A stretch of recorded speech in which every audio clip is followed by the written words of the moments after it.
વાર્તાઓ કે જે નિર્દોષ મનોરંજનનું કામ કરતી, પણ અફસોસ અત્યારે આવી વાર્તાઓ આપણે ભૂલતા જઈએ છીએ.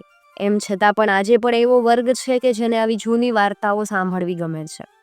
હેલો દોસ્તો, હું છું વૈશાલી અને આજે આપણે સરસ મજાની મૂખપાટીની લોકવાર્તા સાંભળવાના છીએ. મૂખપાટીની લોકવાર્તાઓ એ જે ખૂબ જ રસપ્રદ અને સાંભળવાની મજા આવે એવી વાર્તાઓ છે. અત્યારની લગભગ કોઈ પણ વાર્તાઓ એની તોલે ના આવે. તો ફરી એકવાર તમારા બાળપણમાં ખોવાવા માટે મારી સાથે તૈયાર થઈ જાઓ. 92 લાખ માળવાના રાજ અને ઉજણીની રાજધાની રાજા ભોજ રાજ કરે અને પ્રજા હિલ્લોળ કરે. એક દિવસ સવારના પોરમાં રાજા ભોજ સૂરજ ઝરૂખે બેહી અને બેડી સોનાની જારીએ પાણી ભરીને કણેરી કાંબના લીલાછમ દાંતણ કરી રહ્યા. હામે ઝરૂખે બેઠો બદસાગરા પ્રધાનનો દીકરો નવી પણેતરની હારે હસી ખેલી આનંદ ગેલ કરી રહ્યો. એવે વખતે ફોફળશા નગર શેઠને દીકરા વહુ રૂપાંદે રૂમા ઝુમા ઝાંઝર ઝમકાવતી સોનાને બેડે પાણી ભરવા નીકળી. સૂરજ ઝરૂખા પાસેથી નીકળતા જ રૂપાંદાએ એક નજર ભોજરાજા સામે ફેંકી, બીજી નજર બદસાગરાના દીકરાની માથે ફેંકી અને ખડખડ હસતી હળવે હળવે હાલતી થઈ ગઈ. રૂપાંદેને હસતી જોઈને ભોજરાજા વિચારમાં પડી ગયા. દાંતણ કાઢી અને એક ચીર ઉગમણી ફેંકી, બીજી ચીર આથમણી ફેંકી. ઉતાવળે મોઢું ધોઈ ભોજરાજાએ ઘોડે પલાણ માંડ્યા અને રૂપાંદેનો માર્ગ આતરીને ઉભા રહ્યા. રૂપાંદે ઊંચી નજર કરીને કીધું, અમારા પિતા જોગ, હે ભોજરાજા, માર્ગ આપો, અમારે પાણી જાવા. ભોજરાજા કે બેટા, એક વાતનો જવાબ દે. એક વાતના મારા મનના વિચારમાં ચડ્યા. રૂપાંદે કે એક વાત હું? 21 પૂછો. ભોજરાજા કે મારે ઝરૂખે તું હસી કેમ? રૂપાંદે કે રાજાજી, કેવાય એવી વાત નથી, કેવામાં હાર નથી. એક વાત કરતા બીજી પૂછશો અને વાતનો આરો નહીં આવે તો વાત મૂકીને મને જવા દ્યો. ભોજરાજા કે કેવાય તોય કે ને નો કેવાય તોય કે. રૂપાંદે કે રાજાજી, આજ તો વાત ન કહું, હમણાં હું પાણી ભરીને પાછી ફરીશ. તમારા મહેલમાં પગલું દેતા મારો 6 મહિનાનો દીકરો સામે આવશે. એવે વખતે દરવાજો પડશે, બેડું બહાર પડશે અને દીકરો અંદર પડશે. હું દરવાજા હેઠે દબાઈ મરીશ, મરીને ઉતરીશ માછલી. તમારા મહેલના જમના કુંડમાં મારો અવતાર થશે. આવીને 6 મહિને પૂછજો એટલે જવાબ દઈશ. રૂપાંદેનો જવાબ સાંભળી ભોજરાજા તો વધારે અચંબામાં પડ્યા. અચંબામાં ઊભા એક ઘડી વીતી તે રૂપાંદે પાણી ભરીને પાછી ફરી. ભોજરાજાએ ઘોડો પાછળ હાંક્યો. જેવી રૂપાંદે મહેલે આવીને ઊભી કે દીકરો સામે દોડ્યો. હા એમ કેતા રૂપાંદે દીકરાને વાયરો નો વાયરો ત્યાં તો દરવાજો તૂટી પડ્યો. બેડું બહાર પડ્યું, દીકરો અંદર પડ્યો અને રૂપાંદે દરવાજાની હેઠે દબાઈ મરી. રાજા ભોજ આટલું જોઈને હાલતો થયો. મહેલમાં જઈ અને દાડો વાર લખી રાખ્યો. રાજા ભોજ રોજ દાડા ગણે અને મનમાં મૂંચાયા કરે. આમ આજકાલ કરતા 6 મહિનાના વાણા વીતી ગયા. 61મે દિવસે રાજા ભોજ મહેલના જમના કુંડની પાસે આવીને ઉભા રહ્યા. જમના કુંડને કાંઠે બેહીને રાજા ભોજે રાડ દીધી. બેટા રૂપાંદે, તારો અવતાર માછલી, તું રાજા ભોજ, તારા વચન યાદ છે કે ભૂલી? રાજા ભોજના વચન સાંભળીને ખર્ર કરતી એક માછલી પાણી માથે ઝબકી અને બોલી, રાજાજી, કરી વાત કેમ ભૂલું? એવી નહીં એવી યાદ છે. રાજા ભોજ કે ત્યારે હવે મને વાતનો જવાબ દે. માછલી કે રાજાજી, કેવાય એવી વાત નથી ને કેવામાં સાર નથી. એક વાત કેતા બીજી પૂછશો, વાતનો આરો નહીં આવે. વાત મૂકો ને મને જવા દ્યો. રાજા ભોજ કે કેવાય નહીં તોય કે ને નો કહેવાની હોય તોય કે. કેવાય તોય કે ને નો કહેવાય તોય કે, પણ કે. માછલી કે આજ તો નહીં કહું, પણ આજ બપોરે મોટી માછલી મને ગળી જશે. મરીને અવતરીશ મોતીશા શેઠને ઘરે. 2 વર્ષ અને 9મે મહિને આવીને મને પૂછજો એટલે જવાબ દઈશ. આમ કરીને માછલી ખર્ર કરતી પાણીને તળિયે જઈને બેઠી. રાજા ભોજે મહેલે આવી અને દાડો અને વાર લખી રાખ્યા.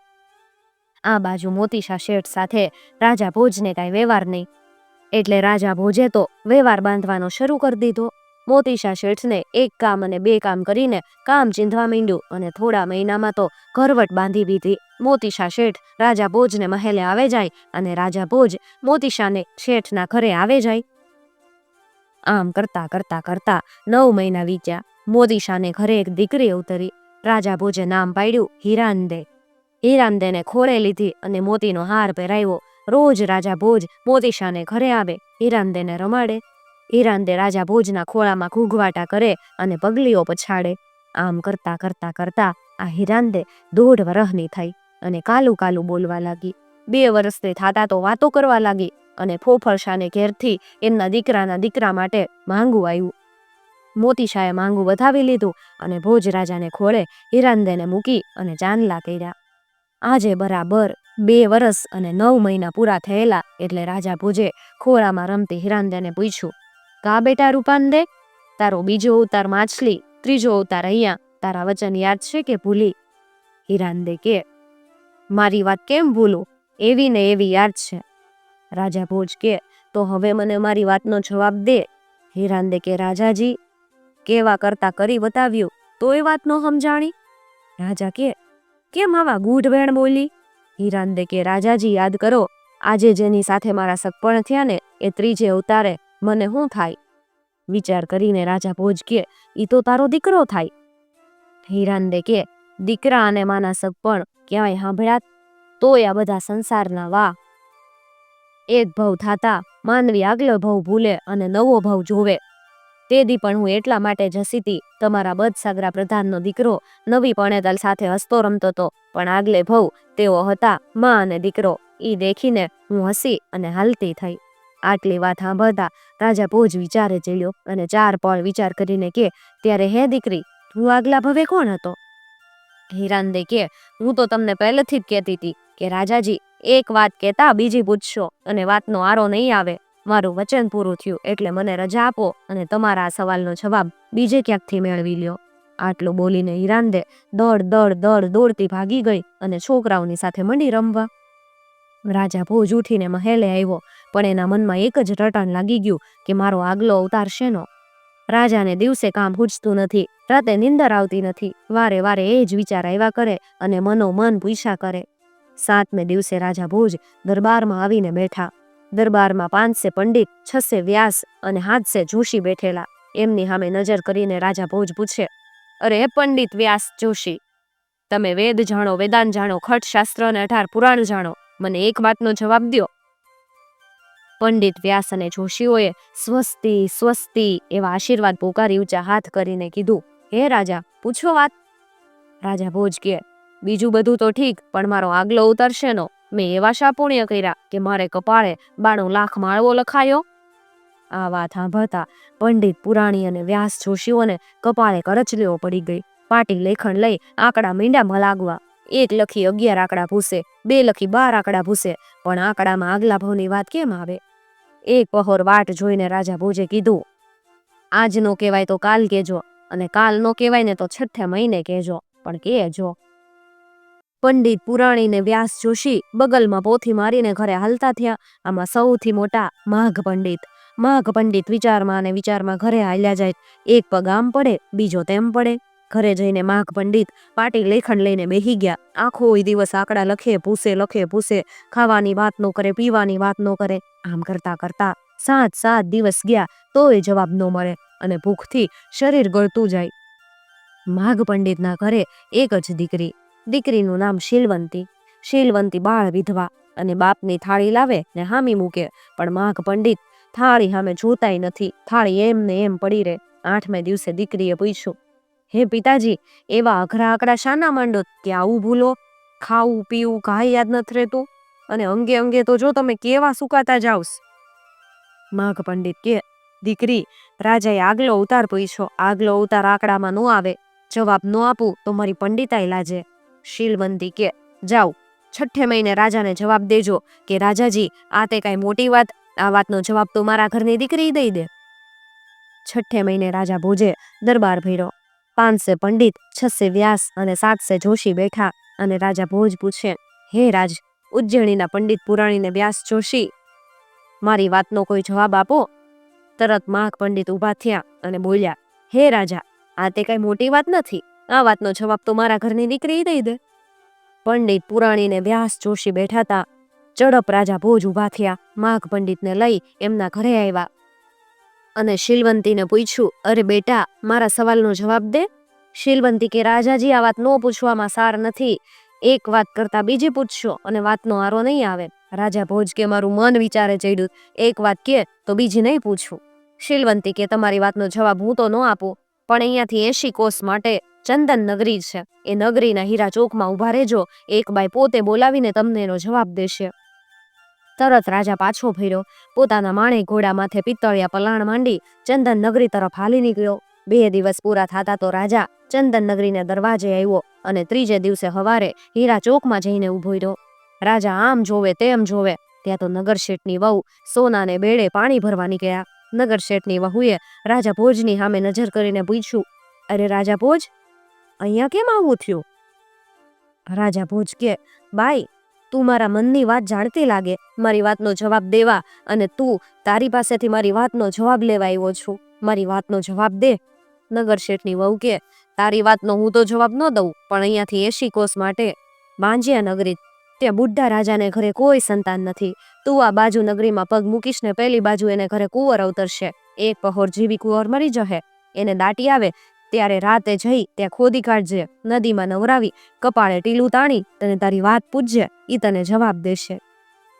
આટલું બોલીને ચટ નગરશેઠની વહુ તો હાલતી થઈ ગઈ અને પટ કરતો રાજા ભોજ ઘોડે ચડી અને વાંજિયા નગરી તરફ હાંકતો ગયો. ખેડ ખેડ કરતા ત્રીજા દિવસે વાંજિયા નગરીના દરવાજે રાજા ભોજ ઉભા રહ્યા તો રાજાને ઘરે કુંવર અવતરિયાની વધાઈ પોકારાઈ અને દુદુંભી વાગ્યા. રાજા હળવે હળવે બજારમાં હાલ્યો જાય અને દુકાને દુકાને જોતો જાય.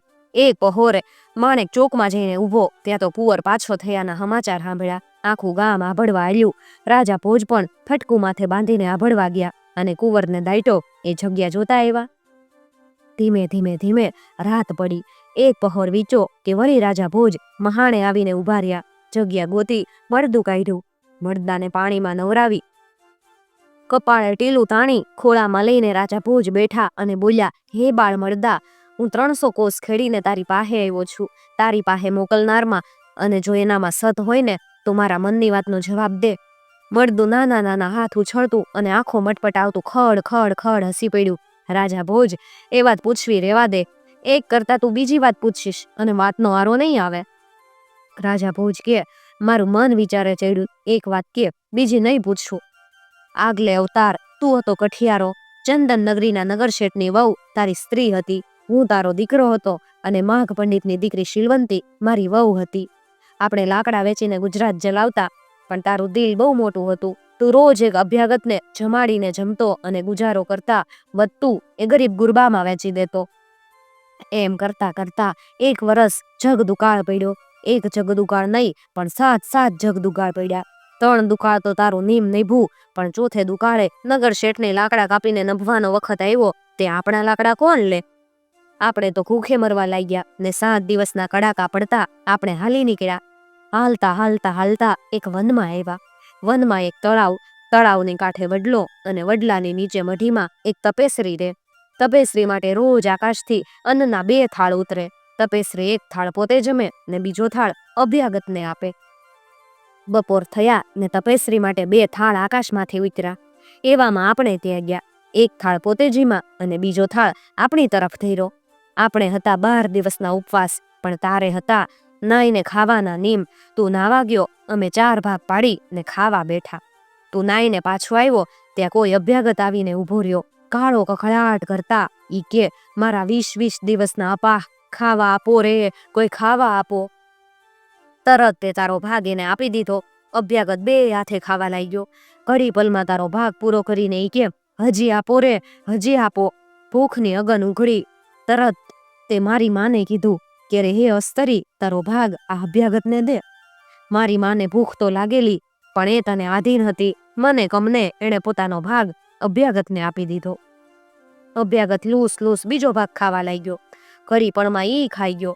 તરત એણે રાડ નાખી, હજી આપો રે, હજી આપો, ભૂખ લાગી, ભૂખની લગન લાગી. તે ત્રીજો ભાગ આપવા મારી વહુને કીધું.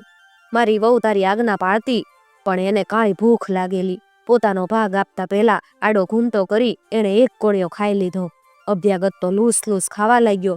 મને બીક લાગી કે હમણાં મારો ભાગય માગશે, એટલે હું મારો વારો આવે ઈ પહેલા મારો ભાગ ખાવા લાગ્યો. તરત અભ્યાગતે ત્રીજો ભાગ પૂરો કરીને રાડ નાખી, હજી આપો, હજી આપો. મને ભૂખની અગન લાગી. તે મને પણ તારો ભાગ આપી દેવા કીધું, પણ હું તો નીચું જોઈને ખાવા લાગ્યો અને અભ્યાગત પણ આવીને મારી સાથે જ ખાવા લાગ્યો. આ પછી આપણે આગળ ચાલતા થયા અને વનમાં રખડીને 7 દિવસે મરી ગયા. મરીને તું થયો રાજા ભોજ, કેમ કે તારું દિલ ઉદાર હતું. મારી માં પણ તારી રાણી થાત, પણ ભાગ દેતા મન ચોર્યું. એથી એ થઈ ચંદન નગરીના નગરશેઠની વહુ. મારી વહુએ તારી આજ્ઞા પાડી પણ અન્ન અજીઠું કર્યું, એથી એ માઘ પંડિતને ઘેરે ઉતરી બાળ રાંડ થઈ. મેં તો તારી કે અભ્યાગતની કોઈની અમાન્ય ન રાખી, એથી ઠેર ઠેર અવતાર લેતો ફરું જ છું ને એક વહોર જીવી મરતો ફરું. પણ હે રાજા, આપણે ચારેનો આ છેલ્લો અવતાર છે. આટલી વાત સાંભળીને રાજા ભોજ કે, હે બાળ મળદા, મારા મનનો એક ભાર હળવો થયો પણ બીજો ભાર વધી ગયો. હે બાળ, ત્યારે મને કહેતો ખરો કે આવતે અવતાર હું શું થાઈશ? મળદું કે, હું તને કહેતો જ હતો કે એક વાત પૂછતા તું બીજી પૂછીશ ને વાતનો કોઈ આરો નહીં આવે. રાજા ભોજ કે, આ વાત કે તો બીજી વાત ન પૂછશું. મળદું કે, તપેશ્રી તે રાજેશ્વરી અને રાજેશ્વરી તે નરકેસરી. રાજા ભોજ કે, એટલે? મળદું કે, એટલે એમ કે તપ કરનારો રાજા થાય અને રાજા એને પાપે નરકમાં જાય. તે તો પાપ નથી કર્યા, પણ તારા નામના આખા મલકમાં વધારી વધારીને ગુણગાન થાય, તેથી તારો એક અવતાર ભૂંડ રૂપે થશે. હર, મારે ભૂંડ થવું પડશે? એ જન્મ તો કેમ કરીને જાય? એમ વિચારતો રાજા ભોજ કપાળે હાથ દઈને બેઠો કે મળદે પગ ઉછાળ્યો અને ધડ રાજાના પગમાં વાગ્યો. એ જ ઘડીએ રાજા ઊંઘમાં પડ્યો અને રાજાને સ્વપ્ન શરૂ થયું. જાણે ભોજ મરવા પડ્યો. રાજાને પલંગે રાણીઓ, દાસ દાસીઓ અને મંત્રી પ્રધાનો ભેગા થયા. કેમ એ રાજાનો જીવ જાતો નથી? એટલે બધ પ્રધાને પૂછ્યું, હે રાજાજી, તમારો જીવ ક્યાં મરી ગયો? કોઈ અબળખા રહી ગયેલી હોય તો અમને કહેતા જાઓ, અમે પૂરી કરીએ ને તમારા જીવને ગત કર્યો. રાજા કે, હે બદસાગરા, મારો આવતો ભૂંડનો ઘેર અવતાર ઈ તો કેમ કરીને જીવાય? 5મે વર્ષે મને મારીને આ મારો એ અવતાર વહેલા પૂરો કરજો તો જીવ છૂટે. બદસાગરે રાજાના મોંમાં પાણી મૂક્યું ને રાજાએ છેલ્લું ડચકું ભર્યું. જીવ ઉડી ગયો. મરીને રાજા ગામને ઉકળે ભૂંડ સરજ્યો. ભૂંડને તો કપાળે ટીલું ને કાળી કાળી કાયા, હોંક હોંક હોંક કરે ને ઉકળે ઉકળે ઢૂંઢે. 2 વર્ષ થતા તો ભૂંડ એક ભૂંડણને પડ્યો અને પહેલે વર્ષે તો 5 ભૂંડડા, બીજે વર્ષે 12 ભૂંડડા ને ત્રીજે વર્ષે તો 13 ભૂંડાનો બાપ થયો. 5 વર્ષ પૂરા થયા ને બદસાગરો ઉકળે આવીને ઉભો રહ્યો, તલવાર તોડીને રાડ નાખી. રાજા ભોજ, તારો આગલો અવતાર યાદ છે કે નહીં? મારું વચન પાળવા હું અહીંયા આવીને ઊભો. મરવા માટે તૈયાર થા. ભૂંડ કે, પ્રધાનજી, તમારે ઘરે જાઓ, આવું સુખ તો ક્યાં મળવાનું હતું? મારા ઘરે આવી રૂડી રૂપાળી ભૂંડણ, 13 ભૂંડડા, આવો રૂડો ઉકળો ને મારે શું દુઃખ કે હું મરવા તૈયાર થાવ? બદસાગરો કે, પણ મારું વચન ન પાળું તો નરકે જાઉં. આમ કહીને ધડ દેતો બદસાગરો તલવારનો ઘા દીધો અને પપ કરતો પાડા જેવડો ભૂંડ એક બાજુ જઈને પડ્યો અને આ બાજુ મહાણમાં બેઠા રાજા ભોજની આંખ ઉઘડી ગઈ.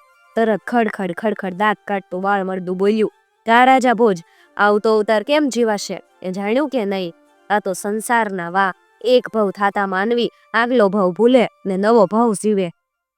રાજા ભોજ એનો જવાબ દે ઈ પેલા તો મળદું ઉછળીને ખાડામાં પડ્યું. ખાડામાંથી ધૂળ દટાઈ ગઈ અને રાજા ભોજ ઘોડે ચડીને ઉજ્જૈની તરફ ચાલી નીકળ્યો.